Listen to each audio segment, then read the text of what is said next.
After leaving Margot, Tess worked as a dairymaid. She worked in dairies during the spring and summer. Then, at harvest time, she decided to work in the fields at a farm where Marian was working. On the journey there, a man passed her on the road. He turned to look at her. "You are the young woman who was at Weatherbury on Christmas Eve," he said to her. Tess recognized Farmer Groby. He was the man that Angel had knocked down on that day. "I spoke the truth this evening, didn't I?" said Groby. "You were not a maiden." Tess didn't answer him. Instead, she ran along the road until she couldn't see Groby anymore. That night, Tess slept in a field beneath some trees. In the morning, she walked on until she came to the quiet village of Flintcomash, where she met Marian. "Tess, Mrs. Clare," said Marian, "are things really so bad for you? You are the wife of a gentleman.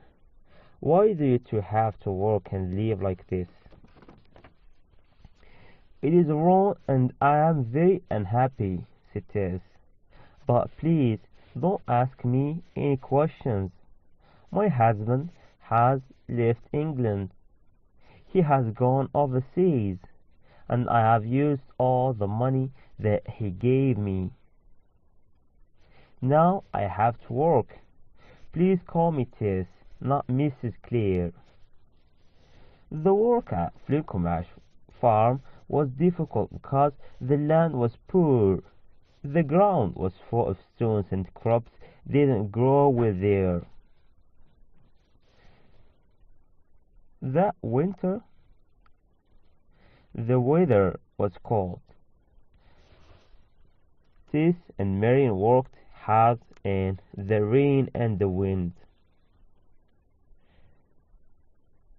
They talked about the time when they lived happily together at Tarbotay's dairy. "I will write to Edith," said Marian. "Perhaps she will come here and work with us. Then we can talk about Tarbotay's every day. We can talk together and remember the happy time that we spent there." So Marian wrote to Edith,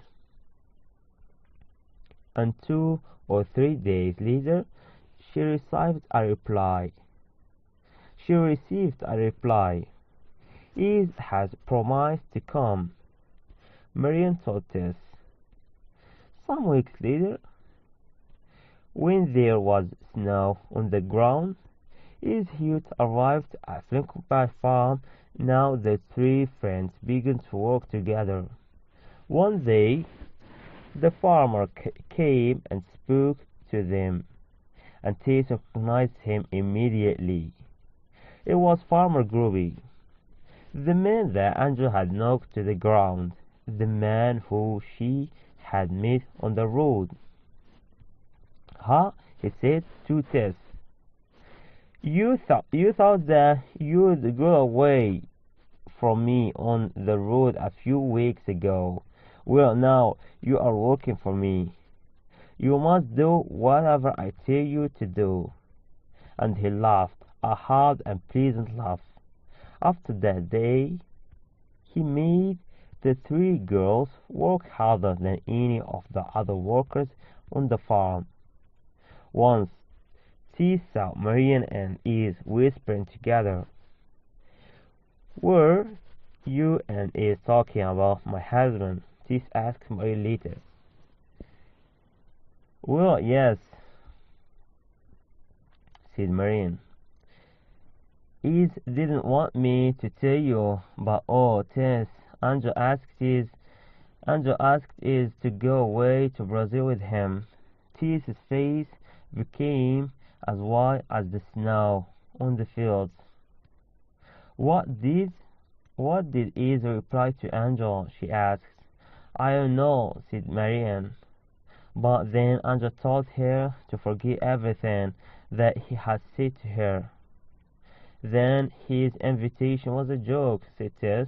It wasn't a joke, Tess. Oh, I wish that I hadn't told you, said Marian. No, you were right to tell me, said Tess. I must write to Angel. I have been waiting for him to write to me. I was wrong. That evening, Tess started to write a letter to Angel. I don't understand, she said to herself. What kind of husband is Angel? He asks is to go with him immediately after he left me. How can I write to him and tell him that I love him now? She couldn't finish writing the letter. Why hasn't he written to me? She thought. I will go and see his parents in Minster. Perhaps they have news about him.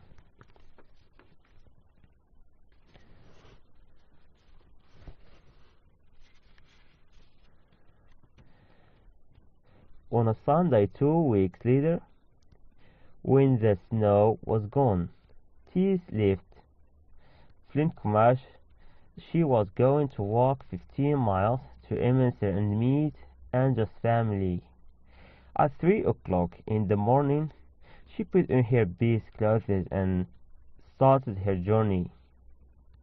Marian and Eve wished her good luck and watched her go. It was 12 months since Tess's wedding. On this dry, dark winter morning, she hoped for just one thing. She hoped to get love and forgiveness from Angel's family. She also hoped to get help from them. Perhaps they would help her to bring Angel home. The first The first part of the journey was along the edge of the Vale Blackmore, but as Tess got closer to Eminster, she began to feel a little afraid. She could see the church where Angel's father preached, and she began to wish that she had not come. Reverend Clare had a strong belief in the Christian religion, and she was traveling on a Sunday. Perhaps he would think that this was wrong, but she had to go now. At the top of the hill above Eminster, she took off her heavy leather boots and hid them in a hedge. She would get them later. Then she put on her pretty thin shoes and walked down to Reverend Clare's house. She rang the bell beside the front door. Nobody came to the door. So she rang the bell again. Nobody came. Perhaps the family is in the church, she thought. She went to look for a quiet place to wait. She started to walk past the church and back up the hill. Just then, people began to come out of the church and follow her up the hill. After a minute or two, Tess heard the voices of two young men who were walking behind her. Suddenly she recognized the voices. Angel's brothers, Felix and Cuthbert, were behind her. They were walking quickly, and in a few seconds they had passed Tess. "There is Mercy Chant," Felix said, pointing to a girl on the ahead of them. "Poor Angel! Why didn't he marry Mercy? She's a lady." "But no, our brother married a dairymaid, a common country girl. Why has he done this? And are he and the dairymaid living together yet?" "I don't know," said Cuthbert.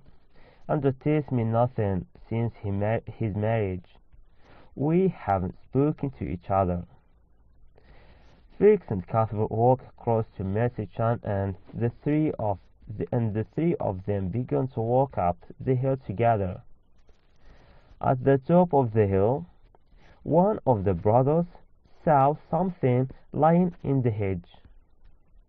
"Here's a pair of old boots," Felix said. "How strange! How strange!" "They are very good boots," said Mercy Chan. "Why has someone thrown them in the hedge? That is foolish and wrong. I will carry the boots home and give them to a poor person." Tess walked quickly past them. Tears ran down her face. She couldn't return to Reverend Clare's house now. Her journey back to Frankenwash was slow. She was tired and unhappy. When she came to the village of Evershed,